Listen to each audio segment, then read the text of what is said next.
बर' थुनलाइ आफादनि 64थि बोसोरारि जथुम्मानि दिनै जोबथा हाबाफारि गेवलां मेल सोलिगासिनो दङ आरो बे गेवलां मेलाव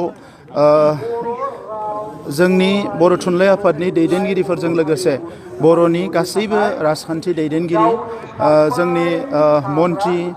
एमपि एमएलए एमसिएलए इएम गासैबो बाहागो लाफैदों आरो गोबां लिरगिरिफोर थुनलाइगिरिफोर बेवहाय बाहागो लानायखौ नुनो मोन्दों। आसामनि चिफ मिनिस्टार बिथांनि जानानै मन्त्रि पीयूष हाजरिका बिथाङा बाहागो लाफैदों। आङो बे समाव बर' थुनलाइ आफादनि गासैबो दैदेनगिरिफोरनिसिम आंनि गाहाम हामलायनायखौ बावहरो। बर' थुनलाइ आफादा 1952 मायथाइयाव जोनोम जानायनिफ्राय आथिखालसिम बर' रावनि सोरगिदिं जौगानायनि थाखाय बर' बिजोंनि जौगानायनि थाखाय आरो लोगोसे बर' रावखौ नेशनेल लेभेलनिफ्राय इन्टारनेशनेल लेभेलाव गायसननो थाखाय जिखिनि बिहोमा होबाय बेखौ जों बयबो मिथिगौ आरो बिनि थाखायनो देग्लायनि जि थुनलाइ आफाद बिनि जथुम्मायाव फैनानै आङो मैयाबो डेलिगेट सेसनाव दान्दिसे सम नुजादोंमोन आरो बेवहाय मैया आरो दिनै जोंनि बिटिआर सरकारनि फारसेनिफ्राय बर' थुनलाइ आफादनि जिखिनि पाब्लिकेशन ट्रेन्सलेशन आरो लोगोसे डिजिटाइजेशन बिनि थाखाय बोसोरफ्रामबो जोङो 1 कौटि करि रां होनायनि बाथ्रा फोसावदों आरो दिनै बर' थुनलाइ आफादनि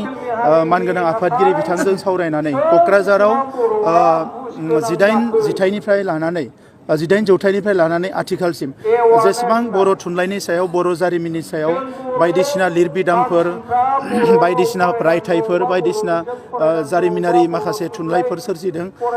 बे गासैखौबो दोनथुमनो थाखाय मोनसे मडार्न डिजिटेल लाइब्रेरि आरो आर्काइभ सतीश चन्द्र बसुमतारीनि मुङाव क'क्राझाराव लुनाय जागोन आरो बिटिआर सरकारनिफ्राय नैबे गोदान फाइनान्सियेल इयाराव 5 कौटि रां बर' थुनलाइ आफादनो होनाय जागोन जाहाथे बे डिजिटेल आर्काइभखौ बिथांमोना लुनो हायो। बेनि बादै जिल्ला आफादफोर प्राइमारिफोर आरो गासैबो बर' थुनलाइ आफादनि जिखिनि आफादफोर दङ बेजों लोगोसे बर' माहारिनि माहारि आफादफोर दुलाराय बर' फरायसा आफाद आरो गुबुन गुबुन आफाद ज' जानानै थांनाय गोलाव समाव हारिनि बायदिसिना मोजां गाज्रि समाव जेरै खौसे खामानि मावबोदों फैबाय थानाय समावबो खौसे खामानि मावलांगोन आं बेखौ मिजिंथिदों। थांनाय समाव जोङो थासारिया मोजां नङैनि थाखाय गोबां खामानिखौ मावनो हायाखैमोन नाथाय दायो थासारिया मोजां जानाय लोगो लोगोनो फारफ्रोमबो बिथिङाव खामानि मावनो हानायनि परिबेस फैदों। दा ओंखायनो बर'नि सानसुमै लिरगिरि दैदेनगिरि बे सानथामाव जिखिनि बाहागो लाफैदों एबा बाहागो लाफैयाखै बयखौबो आङो खौसे जानानै हारि जौगानायनि खामानियाव बयखौबो बाहागो लानो थाखाय आं खावलायदों।